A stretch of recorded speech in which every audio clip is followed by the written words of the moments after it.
Freedom's the answer. What's the question? You're listening to Ernest Hancock. You don't know how lucky you are, boy. Back in the U.S., back in the U.S., back in the USSR. Well, the good girls really knocked me out. Yeah, you know how lucky you are back in the USSR. We have some personal experiences here, how we get dealt with by the man.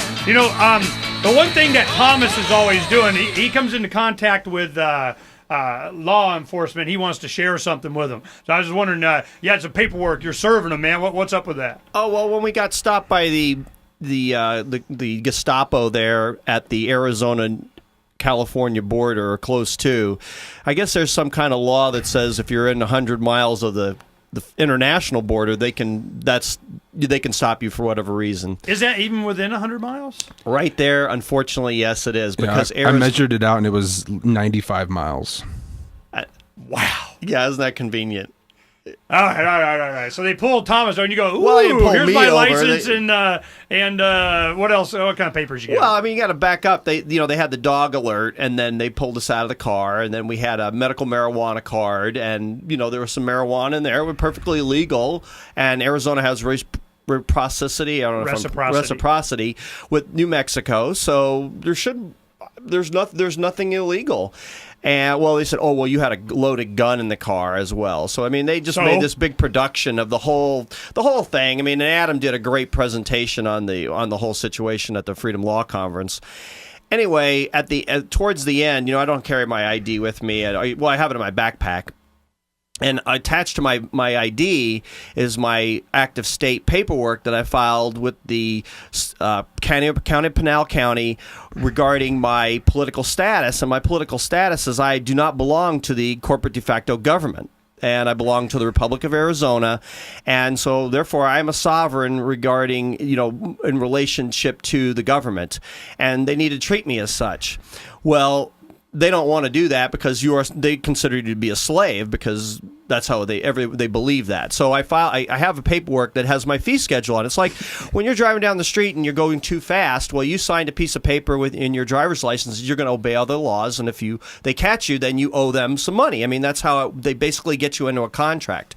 Well, that's cool because I have my fee schedule that's a little bit more than theirs, and my fee schedule says if you arrest me, and an arrest is anything longer than 15 minutes, then you owe me $2 million per officer per occurrence. So there are 6 guys there. So we're gonna have a grand jury, and I'm gonna take it to the grand jury, and I'm gonna say, hey, they owe me $12 million, and let's file. I'm gonna go after them. Now, whether I'm gonna get the money or not is really completely irrelevant, because what matters is they have a machine. It's like a big transmission. We're the engine. We're producing all this stuff, and they're trying to put it into this transmission thing and then it funnels it out the way they want it to funnel out. Well, what happens if you pour enough sand in that transmission and you keep the pedal down? What's going to happen to that transmission? Well, I think it's already. It's going to explode. Okay. So this is another Thomas thing. No, man. It's just another way of being an activist. It's like you don't own me. I own myself. And if we want to come down to it, I have an affidavit that says I own myself. And guess what? You don't have anything that's going to back your side up. So let's bring it on. Oh, see how we roll? Just have some fun. Well, we'll keep track of this. We've been following Thomas's effort on this. He's not the only one. There's a lot of people here in Arizona and some, really good seasoned activists that I know have been doing this. And what they're doing is they're saying, look, according to, going back to when we went to United States Incorporated, there was a provision in UCC code that allowed you to maintain your individual sovereignty. And in order to keep it constitutional, they had to at least provide you an opt-out. In the mid-'90s here in Arizona, there was a lot of, even on my driver's license, you can't really make it out, but when I signed it, it was Ernest, rights reserved, Hancock. And as long as you do the rights reserved thing, kind of puts you into that category. Well, there was a stamp that people were buying and selling during the Patriot community kind of stuff, to where it says Rights Reserve, UCC code 7, whatever the heck the number is. UCC 1-308.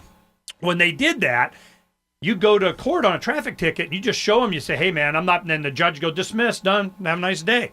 Well, that was happening so much that the Attorney General in Arizona at the time, a guy named Grant Woods, during the Symington administration, he sent out a letter to Motor Vehicle Department saying, look, do not accept any application that has these rights reserved on it because that puts them out of our jurisdiction. So they acknowledge that it exists. They just didn't want to deal with it. So I'm going, okay, so there's something here. So a lot of people are studying this, trying to what end? Education, so that we know what's going on. This is a lot of the lawsuits that I've had. I had over a dozen lawsuits. I've been to Ninth Circuit on 3 cases. I mean, I've been to Arizona Supreme Court over 3 times. Do I care if a taxpayer-funded black robe rules in my favor? No, that's not what this is about. Before the internet, the only way that you got press coverage was with a government number, and you got discovery, and you could chronicle all the stuff that they were doing and how bad guys they were. That's what we did. So that's what Thomas is doing. That's what all these guys are doing. But now I'm in a different mindset. I'm really supportive of you guys doing this wallet voting or whatever give out the websites right now. Go ahead and give out the websites that you guys want them to go to. Oh, I got to point this out. You look on Freedom's Phoenix right now, Eric Sprout. There is no more silver left. Eric Sprout made an appearance at Casey Research Gold and Resource Summit Big Boys. These are the gazillionaires. Where in addition to providing a succinct summary of all of his monthly letters from the past year, whose forecasts were all gradually panning out, he spoke about the prospects for gold and particularly silver. We will leave it to readers to parse through the brief, but you must watch the clip. But there is the punching for those wondering why increasingly more distributors are reporting indefinite lack of physical silver inventory.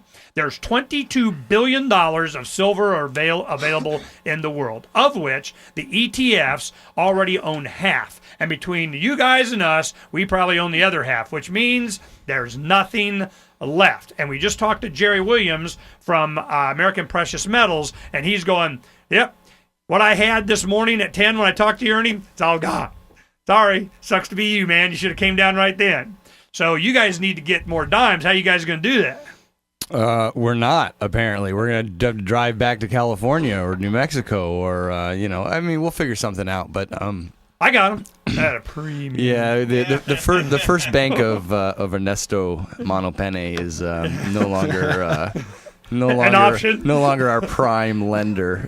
We don't. Lender of last resort. Well, Nick and I are going to open up our own bank, and we're going to call it a tank. First anarcho tank.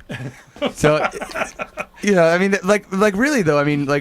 When they brought the banks in, right? That was the concept of evil. That was where the greed factor came in, and it's kind of an interesting experiment to kind of play this from a libertarian perspective. They turned the silver into paper, right? So it's kind of an interesting perspective. And I got paper. I got an IOU from these guys, right? So, it's certainly a very valuable lesson, and fun to go through this process. But so the website, we're still taking donations, by the way, for the Silver Calculator app, and we're trying to promote that. That's really aside from these 2 projects is this application, which just kind of came about out of Nick's brain and this other programmer. And that website is whatisThisCoinWorth.info, and it's basically a development blog, and we have all the links to the Palm, the Droid, information about the iPhone when it comes out, a website for BlackBerry users, and some other information, our Facebook, our Twitter. So we put it all there on one website so everyone can get that. WhatisThisCoinWorth.info, and that's how we're promoting this. We'll get more app. details when we come back. Now, right here on the screen, YouTube, you see it.